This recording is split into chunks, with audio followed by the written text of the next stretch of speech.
Hey everybody, my name is Chase Pipes and you're watching Chasing History, brought to you by Arrowheads.com and Smoky Mountain Relic Room. And we're back! We're back on the border down in southern Arizona.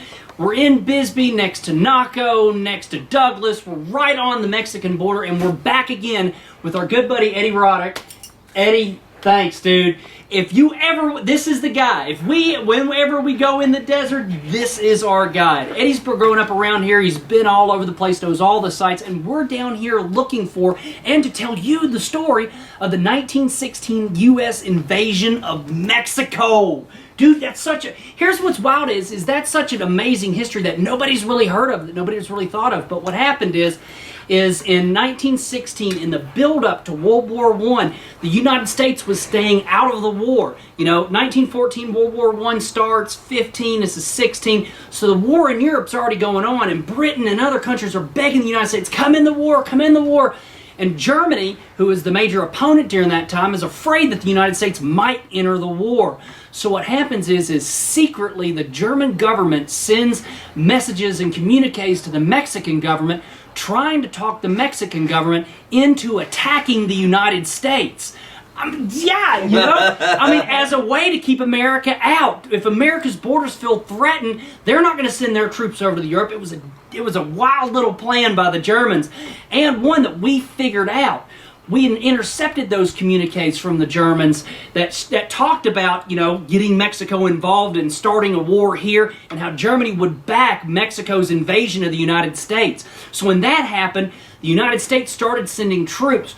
At this time, also in Mexico's history, was the 1911 Mexican Revolution. That was going on, where Mexico was fighting another revolution for its independence and freedom from an oppressive government. So you got all these guys that are fighting for control down there. So Pancho Villa makes a raid into Brownsville, Texas, and shoots up the town. The U.S. Army troops that were stationed there flip out, and they're just, oh, he's invading and going crazy. And so Wilson says, that's it, send everybody. So they send 100,000 United States troops. Big time. Huge mobilization of the National Guard, the United States Army, Cavalry, down to the United States border, from Arizona all the way to Texas to guard our southern borders. So they're down there, and this is what's wild is this is the first major mobilization of the United States Army and Cavalry since the Spanish-American War. So there's a lot of new inventions that's come out. There's a lot of new toys. You know, you've got airplanes, you've got motorcycles, you've got cars. You know, this is the first time to test all this stuff out. And what's wild is it totally backfired. Like, it showed us really quickly that we didn't know what we were doing when we get down there. The excuse to go into Mexico was to hunt and to capture Pancho Villa. So the United States Cavalry mobilized, got up, and they went into Mexico to hunt Pancho Villa, and they couldn't find him. It was a disaster. All of our vehicles were breaking down. Our planes weren't doing good.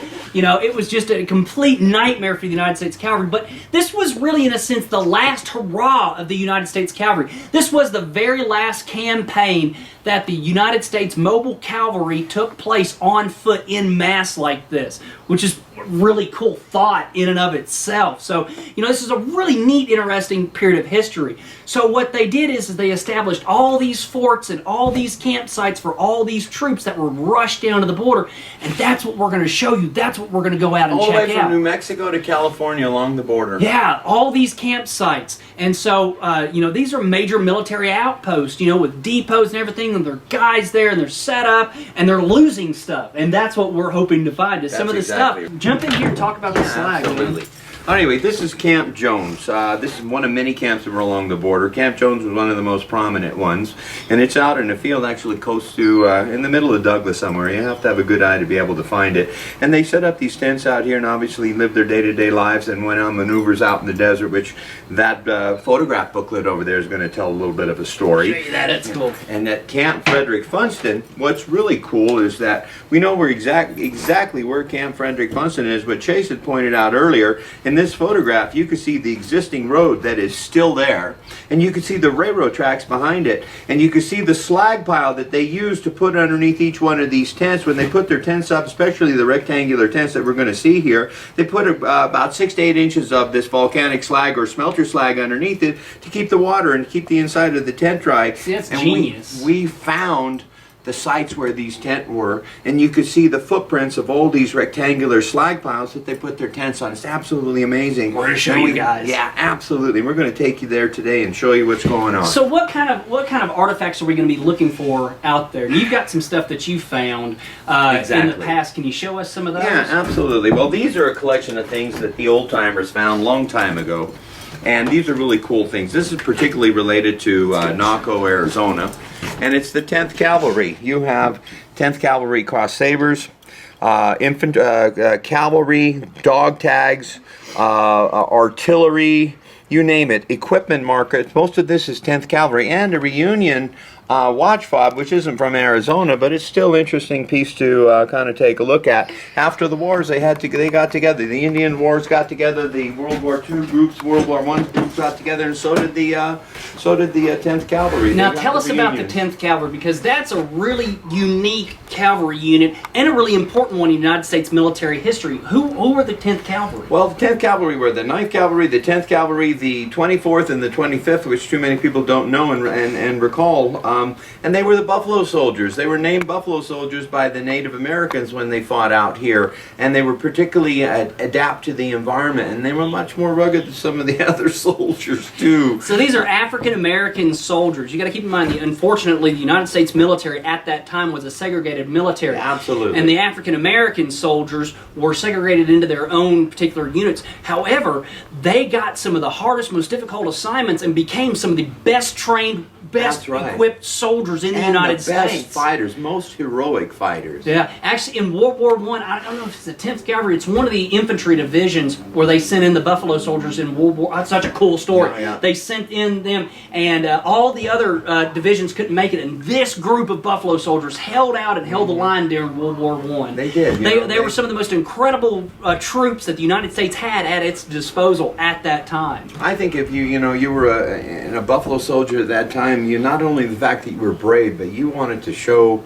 other people that you were brave and what you had to offer, and that you were not the exception to the rule, So we've got other troops out there doing things like maneuvers, and you've got God, this is so cool, man. I love this thing.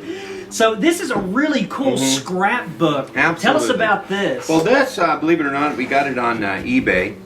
And I couldn't believe it. It's the 11th Field Artillery. It's their photo album while they were stationed in Douglas, Arizona. There's even a photograph in here of the Buffalo Soldiers marching into town along the train station. Show them. There's a postcard in here that says the 11th Field Artillery, and there's a hand-illustrated cartoon in here that was illustrated in India ink by Choppy Harrington. He's that's cool. Yes, he was one of the 11th Field Artillery. So here's what's neat. Look at these. I mean, you can see these guys are down in the desert. This is all right where we're going, out down in here. But this is all just personal photos. 11th Field Artillery. Okay. So what are these guys doing out in the desert? They're doing maneuvers. This is a good one. Film that one right there. 11th Field Artillery postcard. Can I tell them why this is a prominent book and what the 11th Field Artillery is famous for? Please do. Well, you tell me, when did the World War I end? Let's see. That would be the November 11th month.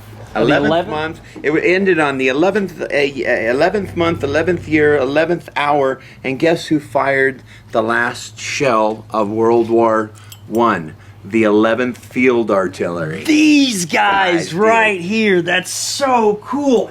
So I mean, this is not only an important. This right here is not only an important group of of local history, but a very important part of world history as well. Because this is the group that finished out World War II. The last shell was fired by this group in this photo album, and then years later, it was. I was absolutely amazed.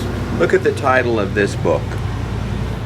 From Arizona to the Huns, the story of the 11th Field Artillery, and guess who it's illustrated by? the same person that had illustrated one postcard in here, Choppy Harrington, and it tells of their tales in Arizona, in Europe, in France, and also where they were stationed. And this book was stationed in France, written in France after the war. You know, but that's something that's important to talk about, you know, about what this campaign was and the importance of it is, you know, this got us ready for World War I. You know, we hadn't fought a major war since the Spanish-American War of 1898, and really that wasn't even a major war at all in the grand scheme of things. So, you know, this was our training ground for the First World War. I mean, they're out there, they're digging trenches. You know, that's another place we're going to go try to find is we're going to go try to find a trench emplacement where they dug trenches like they would. The Buffalo Soldiers, absolutely. Right. Just like they would have to do in World War I, because that war was already shaping up to be a trench war. We're going to cut here. We're going to take you guys out in the field, show you on site what these places look like today, see what we can find, and we'll come back at the end and wrap up on this history. Sound awesome? All right, see you guys in a second. So we're down here on the border with Mexico with our good buddy Eddie Rodieck. Eddie, where are we heading to? We're headed to an old abandoned ranch that was probably run in 1920s, 1930s. On the border! Yeah! So cool. Yeah, it's cool. You'll find copper artifacts that the miners poured at the end of the day. The remaining little bit of copper, they shaped it into little ashtrays and cups. What I found out here one time was, I thought it was just a pile of copper, and actually what it was a deer. I unfolded all the antlers, and sitting next to it were marbles and other artifacts, and this is something that's been forgotten about for, you know, 80 years or plus. That's so cool, man. So how many of these ranches are down here on the border? More than you could probably count. You know, the idea is to find out where they were. They're long forgotten. Yeah. And one of the key things to looking for them when you're driving along the horizon like this, you're looking for trees. And when you find these trees that stick above the scrub line, you find a windmill, you find a concrete foundation, and then you look for the treasure in the trash pile. And see, that's where a lot of cool stuff is discovered are in these old trash piles. You know, stuff that back in the teens and 20s that were trash to them, you know, are treasures to us today. Now, yeah. You know, and these places, like Eddie was talking about, they're totally forgotten, totally abandoned. It's a whole other awesome aspect of history to go chase. It's so cool, man. So, well, what were these ranch? What was their business down here on the border? Like, what were they? Were it cattle, horses? Were they doing trade with Mexico? Just take a look at the shrubbery here. You can see it was cattle. They were just perfect for cattle. It was cattle, but boy, I bet it was tough too. Hard look, there's the windmill. See, look, there's trees. There's a tree line there. There it is. Look. Cattle, son of a gun, was I lying to you? No, there are cattle. Fat cattle. Look at those horns. So cool. And the thing about it is here, you look at that cattle, you look at a little bit of water left, you look at the old windmill. Somebody's actually just recently piled up what was remnants of the old ranch and stuff. But out here, you look at this and you wouldn't believe that there'd be anything worth finding. And sure enough, inside of this scrub right here is porcelain and other artifacts mingled with it. Nice, nice, nice. You see all this? This looks like trash, right? This is trash to the uneducated eye. But we metal detectors, okay, up here now, we call this sexy dirt. You know why? Because this shows the history of the person that lived here and what he did. Oh, now, for sure, man. People think that back in the day, around 1916, people sat around the campfire and watched TV. It wasn't like that. They actually played music with harmonicas. They rode horses. With spurs. They actually shot at everything that moved. This is neat. I don't know what the heck this is. That's a neat. And this is just stuff on the surface, dude. And that's what's so cool about metal detecting out west is it's on the surface. Ask me if this guy was in the military. Oh, it's your little military button. Nice. That's a World War I era US military button. That is sweet, your little cuff button. Yes, sir. Dude, and we've only been here 5 minutes. Little glass stopper. That was just sitting on the surface. See, that's what's great about these old ranches and the deserts that we're out in here. You know, here's what you got to keep in mind is, you know, there's no, only thing that's happening in the desert is erosion. There's no plants piling up dirt and soil. You know, you go back east, you know, to Civil War sites, you start hitting Civil War stuff at 6 inches under the ground. That's because you've got dead plant matter and stuff like that. Here, out in the desert in the dry conditions, it's literally laying on the surface where it was dropped. So he spent a while metal detecting out on this ranch site. God, this place is so cool, dude. I mean, heck, but I'll tell you, it was wild to metal detect because I was having trouble with my detector because the ground's so hot. There's so much stuff on the tin stuff. And wire It nails. was just hard for me to discern, but still found a lot of great stuff on the surface. Well, when you're out here metal detecting, you know, and you've got a lot of ground clutter like that, what do you do? How do you react to that? Well, what I look for after years of experience is I kind of look for the day-to-day garbage, like where did they dump the stuff from the house, their blue jeans, their plates. Right. And these kind of people had us, believe it or not, had us another separate pile for metal and tin and wire. Now, why and would the they two do are that? separate. I have no idea. I suppose, you know, that maybe they came back to use the scraps of tin and metal like that, right? So I head for the areas that clearly show, I mean, look at this. Here's some Chinese porcelain. Chinese porcelain, imported in porcelain. Yeah. And then Eddie found this marble and this 1880 buckle, suspender buckle. I mean, crude construction. What a beautiful piece. That's without a doubt 1880. That's what's cool about that is that's neat. 1880s, which means it was their grandpa's, because out here not only did somebody drop a coin in 1999, but there's also a wheat penny in here from 1920. And you could tell perhaps the guy that was here, he was in the military, because there's a World War I button. Yeah, there's a little military button. So. And a bead and suspender buckles. This belonged to the garter of one of the girls in the house. Yeah. They also had these little, what are they called? Bobby, what are these? Safety pins. Safety pins. Yeah. So just day-to-day living items that they didn't care for anymore. A glass stopper to a medicine bottle that they threw away, and occasionally you'll find some treasures in here and get a bit of history of how they lived and who they were. What's interesting is that, you know, we've got this military button right here, okay? And that's kind of what we're out here looking for, what we're out here talking about is it's hard for people to fathom, but in 1916, the United States sent 100,000 troops down along the U.S. border with Mexico because of a feared German-backed Mexican invasion. This was a real threat.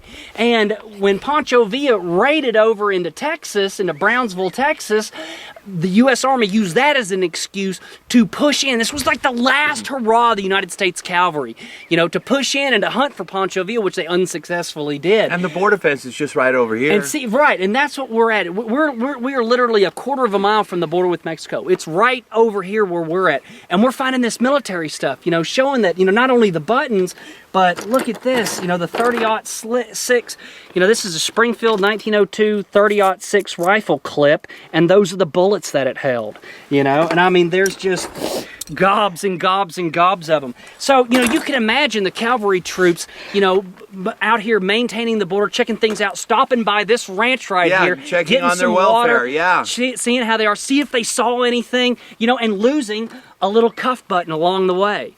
So, and maybe firing off a few rounds or dropping a clip or something like that. But that's what we're out here doing is we're out here to find this evidence, to find that story. This is just a ranch house. We haven't even gone to the military camps right yet. Now that they've built the old Walmart from 1970 is on top of Camp Frederick Funston. More fun to come. No. Well, let's quit talking about it, dude. Let's go check it out. Woohoo! Now, Eddie, explain to me what we've got going on back here. You know, we're out combing the desert looking for, you know, Pancho Villa era 1916 invasion of Mexico sites. You know, it's such a cool part of American history that nobody really thinks about. You know, in 1916, with the threat of World War I and the so-called threat of a German-backed, you know, Mexican invasion of the United States sent 100,000 troops down to the border to guard our border territory. Pancho Villa raided over in Brownsville, Texas, and when Pancho Villa came over, you know, it got everybody up in an uproar. US Cavalry was sent down to guard the places, and forts were built all along the border. And this is one of the sites that they were Remaining built. fort still standing, yeah, and they just recently started to preserve and put a fence up around it. That's why we can't get in. The officers' barracks over there burned down about 5 years ago, and then they finally put a fence up around it. First time I came here, in that building over there was a claw tub, porcelain claw tub, just sitting there. It's quite a bit of history here. And then, in a period about 40 years ago, Vision Quest had moved in here. You have to do a little bit of research on Vision Quest, but it was a group and an organization that helped orphan youth, and they travel around the United States from Arizona to Montana in covered wagons. And that building over there and some of these buildings here were their base. When I first walked through there, you could find their pamphlets inside. No joke. Yeah. That's awesome, man. Now, you were telling us a story. Here's what's so cool about this site is you know, this is one of the last places that you can go to and look and see these borderland, you know, army barracks still in place, Yeah. you know, that haven't been destroyed, that haven't been turned back to dust. And what's so cool is that the local area has put these fences up, you know, the local town, to preserve and to protect these sites, which, dude, that's so awesome. We applaud that effort. That's great, man. So, you know, but this is the last one that we've got standing. Eddie was telling us a cool story about some of the battles that, I mean, there were battles that took place here. Big time. They used to fly biplanes over Naco, Arizona, and then the people from Bisbee would, like, and it was during the Civil War when they'd get up and picnic, they would get on top of that mountain range over there and watch them drop hand bombs over Naco, That's Arizona. nuts. I'll just tell you. Yeah. See, absolutely. that's what's interesting about, you know, the Pancho Villa campaign and, you know, operations such as this that was on the border during World War I is that this was the very first time in American history where, you know, you're using planes and automobiles and motorcycles and all of this other great, awesome stuff, you know. Accumulated right here. Yeah, this was the testing ground, along with, this was the very last hurrah for the United States Mounted Cavalry. You know, one of the last times in United States military history where U.S. troops on horses, you know, went into attack positions and to scout out and to do their cool cavalry thing, you know. This was also one of the sites for, and sorry about all the traffic, guys, there's nothing we can do to control it. We'll try to speak louder, but, you know, this was one of the sites for the Buffalo Soldiers. You know, the famed 10th Cavalry was here. Tell us about them. Well, 9th, 10th, 24th, and 25th Cavalry, the Buffalo Soldiers. I've got some postcards to show you guys later in their camps and at Camp Naco, campsites in Camp Naco, strewn all along the border here. Sometimes if you're lucky, like we were, I was unlucky one time. We parked in a parking lot next to my friend's house, and she said, "What are we looking for?" I said, "Buffalo Soldiers insignias." And he got out of the truck, put his foot down, and goes, "Look at this, 24th Cavalry." That's what's so cool about being out on the desert is you know, stuff is laying straight on the surface in places, you know, and we'll show you guys, you know, some of the things that we found where it's still on the surface. But, you know, this is at a sad time in United States military history where the United States military was, you know, segregated. But, you know, the Buffalo Soldiers, the 9th and 10th Cavalry, were some of the most incredible and most experienced troops in the United States military at that time. You know, they were the ones, you know, during the Indian Wars, you know, and Spanish-American War. You know, these were the most elite soldiers that the United States military had was its African-American troops, its Buffalo Soldiers, and this is one of the camps that they were at. And that's just, God, it's just so cool, dude. And the buildings are still standing. That's I know, incredible. that's what's awesome, dude.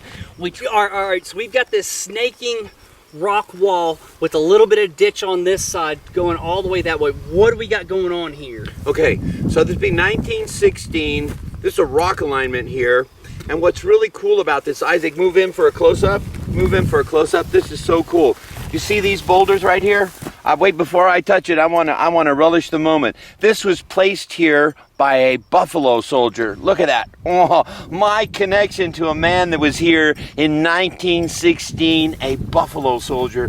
Him and I are one now. Dude, that's awesome, man. So what are these rock walls that we've got going through here? Okay, what they had done. Because the border's right there. Exactly. So during that campaign, aside from Fort Newell, which was their base over, they had strewn tent sites and camps all along here, and you'll see later in the feature, you'll see the postcards of the Buffalo soldiers camped at these exact spots. These were trenches, and these rock alignments were the rock that they dug out of the trench. I'm not sure exactly what side they camped on, but they were protecting the United States from that border and that side and the aggression of the Mexicans that were crossing the border. So you would have had Buffalo soldiers in these trenches here protecting the United States, and they individually placed each one of these boulders. Dude. So these are this rock wall is what's left of the trench emplacement. Exactly. That's so cool, and it keeps going. Come with us. Come on.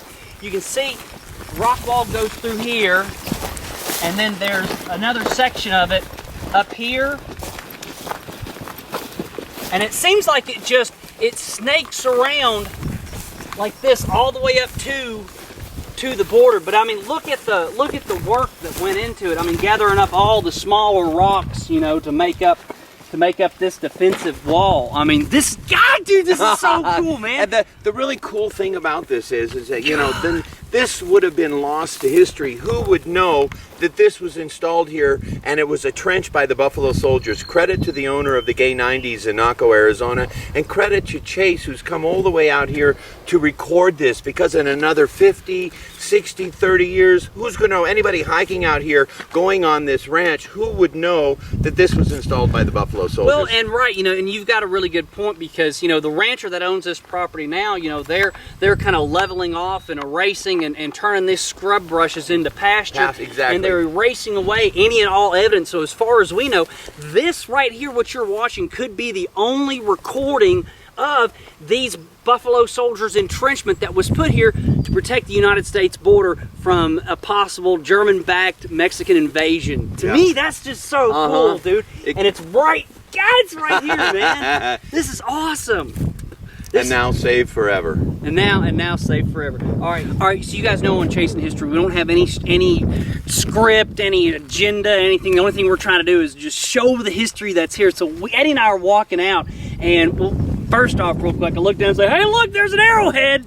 We found a little broken arrowhead, which is pretty definitely cool. Archaic. Definitely archaic, yeah. You know, 4,000 to 6,000 years. But what's neat is we were looking at these trenches, and it's wild how complex they look, because, you know, we've got a corner that comes into here, we've got another wall that comes into here. I mean, this isn't just a line in the sand delineating, you know, between America and the border. You know, we've got something a lot more complex going on here. Absolutely. We're trying to figure it out as we're going along, and we've seen the trencheras. We thought it'd be a trench, you know, that they were inside, but they have one there, they have one here, and all of a sudden you notice the soil in between is smoother with a lot less rocks, and on the outside of these border lines you can see the natural desert where the rocks are. So I'm beginning to think, we're beginning to put it together, is that they excavated this whole site in here and they lived down in this area, and it's filled up over time, but it's just a speculation and a guess on our part. Nothing else to figure out. Well, what's really interesting is that this looks a lot more like, you know, what we would see eventually in the First World War, these really complex trench systems. And to me, you know, that's what's interesting about this campaign in 1916. World War I was already going on. The United States wasn't involved yet,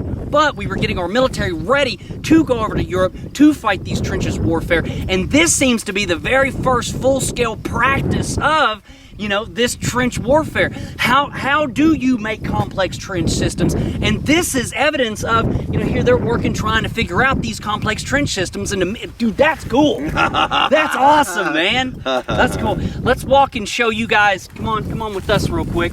We'll show you guys what we're talking about. We've got the curve back behind. We've got another trench system that hooks up right here. Okay, let's go down to this section. Right here's the trench that we were behind. Let's go around this bush. And you see right here along this wall right here, come on closer, we've got where the trench comes down. Got where the trench comes down, and then right here makes a 90-degree turn. So you've got this 90-degree boxed-in corner right here.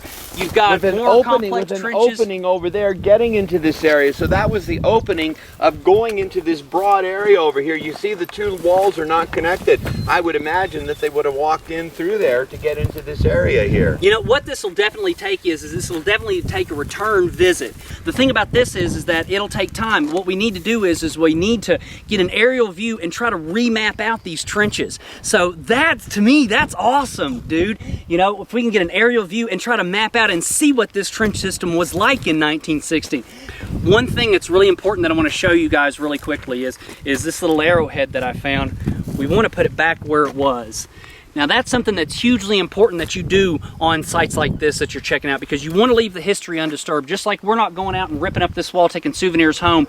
We want to be responsible historians, responsible storytellers, and leave the artifacts in the spot that we found them as we found it. So that's something that's really important that you guys ought to do out there. If you see that the artifact is in jeopardy of being washed down a raging river, that's one thing. But on a site like this where future generations are going to come, that's an important part of this story, is that little artifact, because that shows the Native American history to this site, and we want to leave that there so that future historians can come along and look and say, oh wow, we've got Native American history at this site also. So, you know, when you chase history, you want to leave as little impact as possible. So we're going to leave that there. And it's completely different to a vacant lot downtown when you have a permission of the homeowner to go on his property and dig an old trash dump. A trash dump is almost something completely different than a historic site like this, where you want to leave things in situ and you want to come in and explore it and do a proper survey of it to protect the history. A trash dump, it just got piled in one big pile in there. When you're pulling stuff out of a trash pile in the middle of a vacant lot that they're going to be putting a building on with no regards for what's down there, you're actually saving history. Right, and that's what this series is all about. This is one of the really cool sites that we wanted to show you guys. This is Camp Frederick Funston. You know, during the 1916 invasion of Mexico, Pancho Villa era campaign, this was one of the major campsites for the United States Cavalry. And what's interesting is where it was located. It was located right next to this big slag heap area right over there where they were mining. If you can see in the distance, the big slag area, what they were doing is that was a processing mine. What kind of a mine was that? It was for the ores down here in Douglas. I'm not sure if it was for processing ores from Bisbee or the surrounding mines. I'm not really sure. I have to look up on the history, yeah. But what's really interesting is how the United States Army capitalized. You know, there was all this slag, all this really perfect, you know, powder stuff that they could use. That pile over there, yeah. Yeah, that they could use for their campsites. And what they did, come on, check out with us. See this black right here? This black should be nowhere near here. The ore processing site is on the other side of the road, you know, a half a mile away. But yet we find these little square spots right in here. So there's a spot up ahead that will show you that's a whole lot clearer than that. But what these guys were doing is they were taking this slag and they were using it for their floors. Their platform on top of the tents, because the water, you know, it wouldn't be muddy. They'd build it up about 6 inches and put a tent on it. Yep. That way, whenever the rain came or whatever, it just sunk right through, and their feet and everything would stay dry. But while we were walking through the thing, come here, look at this. Very rarely do you ever get on the surface items, but look right here. There's a stripper clip there. Come over here. It rained like crazy last night, and it unearthed all of these stripper clips. See, right here's one, here's one right here, just barely weaving out of the ground. There's another one back there. But what these are, guys, is look here. These are called stripper clips. This is for the model 1903 Springfield. This was the first multi-shot rifle that the United States Army had. And what it would do is you would take these, you would take the 30-06 shell, and they would go inside these clips where you had a full clip magazine of bullets, and that would go down into your rifle. And as you fired, you would load another round, fire, load another round, fire, until you shot all 5 shots, and the stripper clip would ping out and go onto the ground. So this is exactly what we want to find. This is direct military artifacts. This is what we want to find. Camp Frederick Funston. From Camp also Frederick over here Funston. in the corner, we're not sure what this is, but there's a little concrete construction with rock and gravel, and not quite sure what that was, but definitely remnants of the camp. Yeah, not sure what it is, but I mean, you know, that too is evidence. See, that's what's wild about some of these camps out here and out in the West is I mean, look all around us. You know, there's all these prickly thorns and everything, but hidden down and amongst them, there's evidence of United States military, you know, involvement, action, life right here.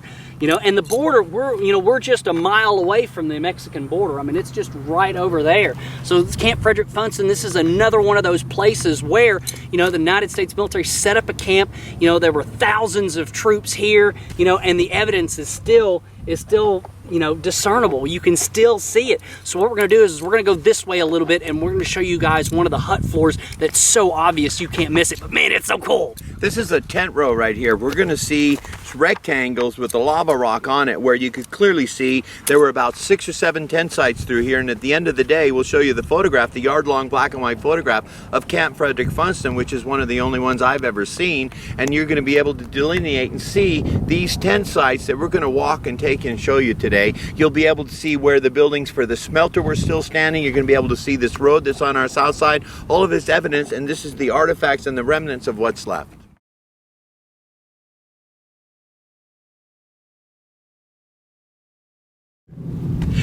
All right, guys, so here's what we've got is we're right here on one of these building sites, and you can really see the evidence in the ground. If you look right behind me, look at how we're going. You see this whole corner set up right here. You can see the slag piles, and just look how deep it is. See how deep it, and what this is, see, this is all that slag. If you look at it, this is slag ore that they would take and they would crush up, and they would make this 6-inch deep pad to get them out of the ground and off the dirt. And if you look down here, you can see the corner. See how we've got one corner going one way, and we've got another corner right here going another way, and another corner there, and another corner there, and it's squaring, and it's all squaring back up. So this tells us that there was a building here. A tent, This is a tent structure, and we'll show you guys a really cool long photograph that Eddie's got that shows the tents and all in a row. All in a row. And it's just, it's so neat to come out here and to see this evidence left from Camp Frederick Funston. Dude, this is awesome, man. All right, so what we're doing is we got our metal detectors out. We're hitting the site to see if we can find anything under the ground, the underground remains of military life here at this fort site. And Eddie, guys, so cool. So this is proof.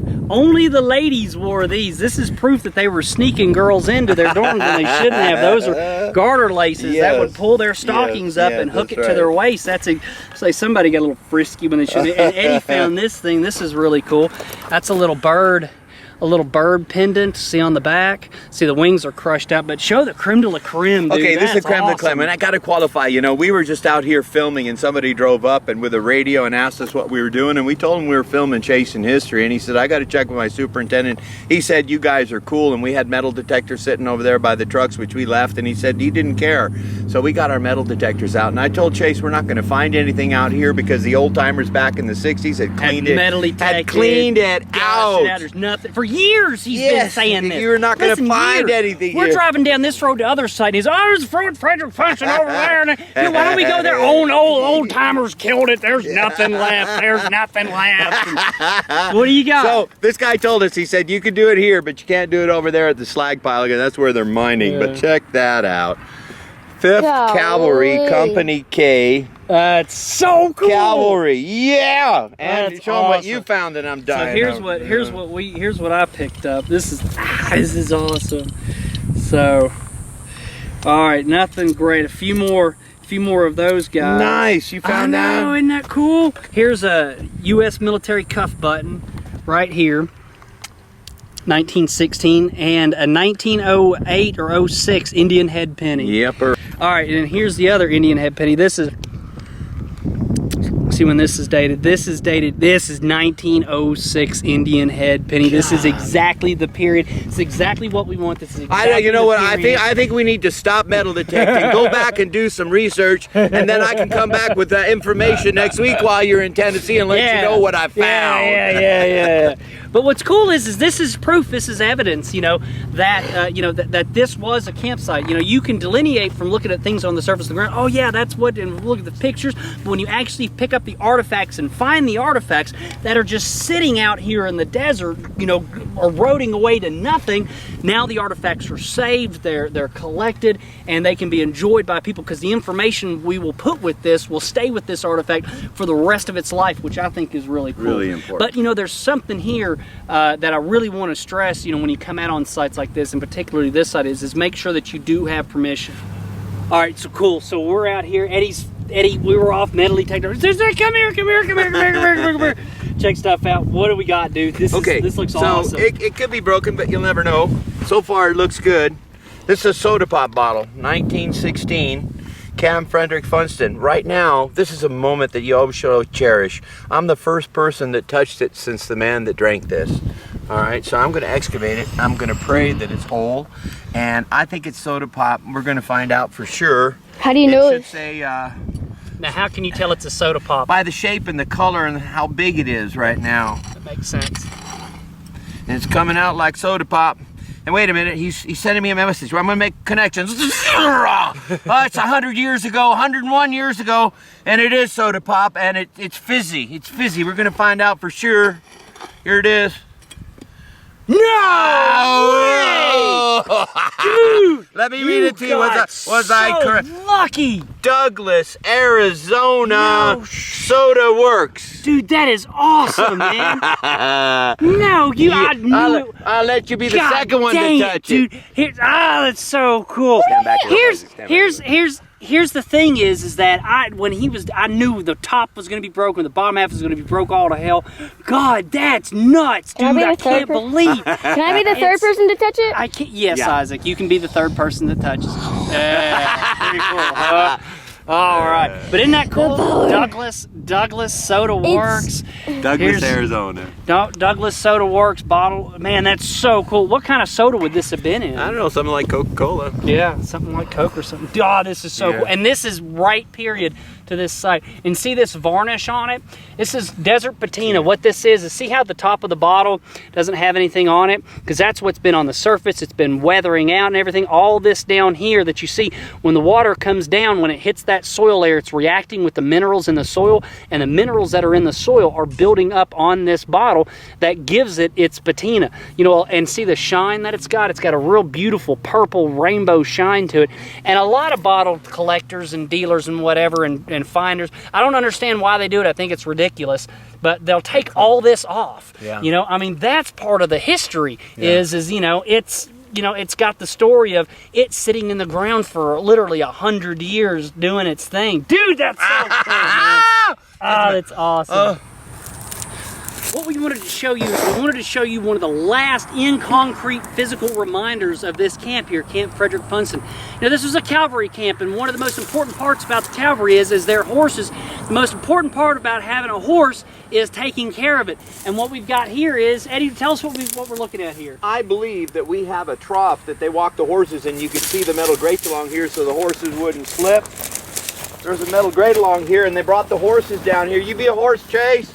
Winnie. So they would take the horses and they would lead the horses. The guys would be up here, the horse would be down here. They would lead the horses down into this trough. And this is a great place to get bit by a rattlesnake. They would lead the horses down into this trough. And, lead the horses down into this trough down in here. And what they would do is this water would be full of chemicals and stuff. You can see the water line right here. See this water line? That's the water line right here. And what they would do is they would lead the horses in. The horses would get totally dipped, submerged. They would get whatever chemicals they needed in order to keep them free of ticks and flies and gnats and all kinds of stuff that bothered the horses up. So then they would lead them out that other end. So that's just so cool. Here's a concrete section of what's of the left. cavalry camp that was in place. Come on out and we'll show you the water tank. You know, and look, guys, see down here? Here's more of that slag gravel that we've got right here. Keep the mud out of the Keep the mud off of the horses because there's a lot of water going on here. And right here, we've got what's left of the water tank. Would this be a feed tank or a water tank? Look at the water. This is a feed tank, isn't it? This is water. With this bars around Yeah, it? this would be water. Check that out. Yeah, you see, they wouldn't leave a big pile of feed like this because In the middle? rats and Yeah, mice and yeah. stuff will get in it. The horses can't reach in up there to get it, so this is 100% a feed tank. But this Water is what's tank. left, or water tank. I mean, yeah, this Yeah. is what's left of the water tank. You can tie your horses on to Okay. the bars right here. They could do their thing. But man, this is so cool, dude. Really cool. God, we hope you guys enjoyed that as much as we did out there finding this stuff. Dude, that was so awesome, man. So what we wanted to do is we wanted to, in the shade, show you guys some of the stuff that we found. I know, yeah. Some of the stuff that we were found, because these are the artifacts, these are the proof positive that where we were hunting were the sites. You know, everything from the ranch site that we went to, you know, this is a real neat little just broken part of a spur right there from the ranch site, which is really cool, 1880s. Can I say what you said when you found that? I've always wanted to find a spur. You know, and this was another great group of stuff that we found. These musicians' buttons, you know, things like this. You know, these are evidence that, you know, you got the military guys out there doing their thing, playing the music, keeping the troops entertained, stuff like that. One really cool thing that you found was this bottle. That's just awesome. You never get an intact bottle. Absolutely. You don't understand. It was found between the 10 sites at Camp Frederick Funston. Yeah. Absolutely. And you know, once you've identified where the places are, like we showed you, you know, with the ground, crushed gravel and everything like that, you can walk in between. You can use your own mind and your own imagination to try to figure out, all right, if I was standing here and it was 1916, trying to figure out where would I throw my trash, where would I put my stuff, where could I lose stuff, and you know, you're losing everything from like these buttons here that went on your uniform, you know, and even something that you're not supposed to have. So this is a little United States. Bring it up. This is a little United States underwear button. It's got USA written on it. This is a cuff button from the period, United States cuff button. But this is the funny thing. All right, so guys weren't supposed to have girls in camp. All right, this is proof that the girls were in camp because this is a stocking clip. That's and so was this. You know, the soldier didn't wear that little bird. Right? Yeah, no soldiers walking around with that little bird on their shoulder. So that's proof. You know that the girls were in camp. We found a lot of these, which is what you want to find. These are stripper clips that go on that were used for the 1903 Springfield musket. And these are the stripper clips that these slid into right there, and it would make they would use 5 and you'd shoot 5 off at a time. So a lot of that kind of stuff. But the wildest thing we found is this right here. This is just neat as heck. Where we found it, there was nothing else around it but military artifacts. And see, here's the thing. This is what makes what we do exciting. It's because you can discover something and it can lead you down a whole range of trying to figure out what it is. You know, this is... We don't know. It's some kind of grenade-looking thing. It was the only thing that was around it. Dropped from a plane. I'm going to go with it. Was dropped from an airplane. You know, this was the first time in U.S. Naval Aviation. They were trying to figure out all kinds of stuff, experimenting. This could have been an experimental grenade. Who knows? But it's lead. It's heavy lead. It's heavy lead. It's wire wrapped with heavy corrugated wire. I mean, it's just an unusual artifact, and there was nothing else around it but military artifacts. So we know it's a military piece. The wire is from the same period. The little hook here is period, and the patina on it. You only get that not after 30 or 40 years sitting out of desert. That's 100 years of patina sitting out on the desert. So that's an unusual thing. This is a really fantastic piece that Eddie found. This is the 5th Infantry Company K crossed rifles.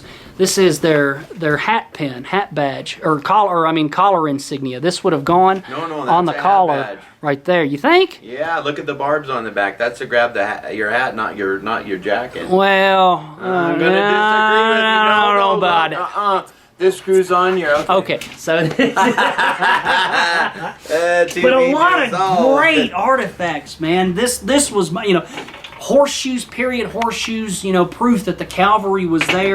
On the ranch site, you know, and on the fort site, we found harmonica reeds. You know, this is guys, troops, soldiers laying around just trying to, you know, make some tunes in the evenings on the ranch site and on the campsites. So, and the neatest thing, one of my favorite things, I've always wanted to dig one of these, and I'm surprised Eddie didn't leave me out in the desert. Almost, you know, because yesterday, the day before, I was like, oh, I've always wanted to find a spur. I've never found a spur. Yeah. And laying on the surface was this. This is so cool. So this is a 1916, this is how we know that we're in that period. This is a 1916 dated Rock Island Arsenal military issue cavalry spur. That's how we know that we were on the site that we were on. And it's also, if you get into the book, this is a great book if you can find it. It's expensive, but on the Pancho Villa campaign about the artifacts. But here's that spur right there, photographed in the book. So this is how we know that we are on the sites that we're supposed to be on. So, you know, this was just such an awesome experience. Our cameraman Isaac found a great thing. These is Cross Sabers Cavalry equipment tags, and what's neat is you can see the ID number written on it for what it was. But here's what's important about these sites that we go hunt is we get permission from the landowners. And for you guys out there that are going out and hunting and looking for this stuff, that's important for you to do as well. First off, make sure you're not on public land, because you're not allowed to collect artifacts on public land. Make sure that you're on private land. Absolutely. And that you have the permission of the landowners, which we were fortunate enough to get. There's one more really cool thing I want to show you guys. And Eddie has got an incredible collection of artifacts and history from this period, and this is such an amazing album of postcards. But these are postcards. Remember, we took you guys to Naco. This right here, that's Naco, Arizona. This is what it looked like when the military was there. Here's the campsite right here when the military was there at Naco. More not pictures of Naco. These are Camp Harry Jones, one of the places that we took you guys to. I mean, these are postcards that shows what these sites were like at the time. And also, here's what's wild is this was printed out for people to pick up and buy, but here's pictures of Pancho Villa. You know, this is who these guys were out there going for, was Pancho Villa, the Mexican guerrillas. This is what the United States was down there hunting, were these guys. So, you know, just such an amazing collection, dude. God, this is so cool, dude. It's such an awesome array of artifacts that tell a complete story. You know, everywhere from the girls sneaking into the camp, to equipment being handed out, to, you know, out on the range shooting, pocket change, this little Indian head penny, you know, sitting there playing the harmonica, hanging out, you know, experimental bombs. I mean, this was an awesome adventure, dude. What would you like to add to this story? Nothing. You know, well, I could add to it. You know, don't Google it, chase it. You want to get a little bit of history of what's going on. You want to actually physically get out there and touch what's going on. This is the man to hook up to. He's not only knowledgeable, he does the research. When he comes down and we go out to some of these places, he knows more about them than I do, and I respect him for that. And we're going out there, and we're going into tunnels and caves at General George Kirk Tunnel, and we're driving in there, and Chase is telling me stories about this place that I hadn't even imagined, because he takes the time to do the research. It's the research that ends up taking you to these places and able to find these things with the permission of the landowners, and the history just comes alive. It isn't opening up a book and reading it. It's actually getting out there to physically touch and these discovering things and this feeling stuff. it. Well, here's the thing, though, Eddie, is I can read all that I want to in a book, but without somebody like you to take us out into the desert and to take you guys out there out into the desert, you know, I might as well just be sitting here reading a book. It enriches history. You know, some of these places that we've gone to, Camp Frederick Funston has a Walmart right next to it that closed down in 1975. The private ranch where we saw the trenchers, even though they're on private land right now, one day the rancher's going to go ahead and scrape in that brush and turn it into a grass field, and those rock alignments are going to disappear. And it's Chase's segments on Chasing History that preserves all this for future archaeologists and also for future historians to look at this and to see where they were and how they put these things together. It's really important. And that's what's important for you guys to do as well. Here's what you've got to keep in mind is that human progress never stops. No plague or disease or famine or, well, maybe a meteorite, but really nothing's going to stop human progress. And the race is to get to and save these artifacts before they get destroyed, before a Walmart gets put on top of it, or a farmer comes and erases the evidence. You know, that's what's hugely important, and it's not only a responsibility that I feel, but one I hope you guys will feel too. Because literally in your own backyard, turn around off the computer, or if you're driving, watching YouTube, which you shouldn't, but I do, but you shouldn't. If you're driving, look out the window. Something happened there, and it's your job to go out and figure out exactly what it is before this stuff gets gone. Archaeologists only have enough funding to do so much, and not every site is going to be protected. So sites that are in jeopardy, like what we were hunting, that are going to, you know, eventually be developed or destroyed by progress, you got to go out there and save this stuff. You got to protect it. It's such an awesome responsibility, you know, that I, for one, I dig it, dude. It's awesome, man. It's so much fun. So I want to thank you guys so much for joining us. Eddie, thank you so much for Yeah, for having us, man. Dude, you always show us an awesome time down here in the desert. Be sure to check out, we've got several other episodes of Chasing History on our YouTube channel with Eddie touring out in the desert, showing you other history as well. General George Crook Tunnel, a really cool, awesome Chinese mining camp. So be sure to check those out. Guys, you can find us on Facebook at Chasing History or the Smoky Mountain Relic Room.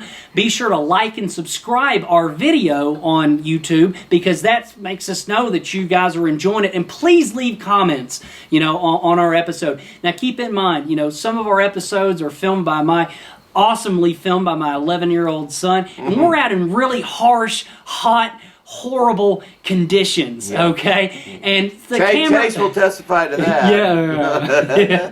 And we're out in these hard conditions. We don't have a professional film crew, we're fully... It's nothing but us and volunteers, that film this, that edit it, and we do it with love and passion. So if the camera's a little bit shaky, I'm sorry. It's to get out to these places, that's just what you're going to have. So, but needless to say, I hope you guys enjoy what we're doing. So be sure to leave comments in the comment section. That way we know you're appreciating it or what we're doing, or if we can improve on some things, let us know. We're working on microphones. But guys, thank you so much for watching. And remember, how do you know where you're going unless you know where you've been? It's in studying and understanding the mistakes of the past that prevent the failures of the future. And this history right here is a huge part of the past that we can learn from today.